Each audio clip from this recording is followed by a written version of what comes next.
Oklahoma senators say they should vote on a new Supreme Court justice before the election. Welcome to ENN Now. I'm Maycee and And I'm Kenzie Watson. The opening on the Supreme Court came after the death of Ruth Bader Ginsburg. Ginsburg died last week after a battle with cancer. The president has promised to name a successor by the end of this week. In 2016, Oklahoma senator held up then-President Obama's Supreme Court pick, saying the voters should first pick a president.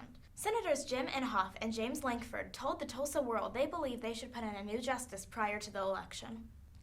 Hundreds of vials of new medication to treat COVID-19 are headed to Oklahoma hospitals. The governor announced the antiviral drug remdesivir will be sent to hospitals.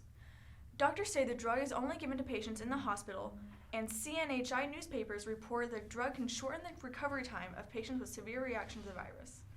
State drug agents say they took out a major illegal marijuana growing operation. The Bureau of Narcotics and Dangerous Drugs say they found nearly 1,000 marijuana plants that were part of the black market aimed to get around the state's medical marijuana laws. Just in time for the Halloween season, a warning about bats. The State Department of Health announced that bats in Lincoln County tested positive for rabies.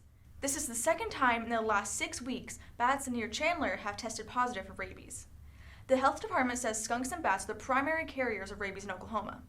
The department says any animal acting abnormal should be reported to authorities, and it's a good time to make sure your pets and outdoor animals are vaccinated against rabies.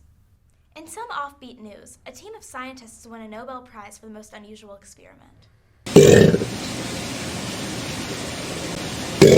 A team of scientists from Austria and Japan set out to answer the question, do alligators communicate vocally in relation to their body size? The experiment consisted of the prehistoric animal in a tank filled with helium. Make sure you check out the new photo gallery on the Epic News Network website.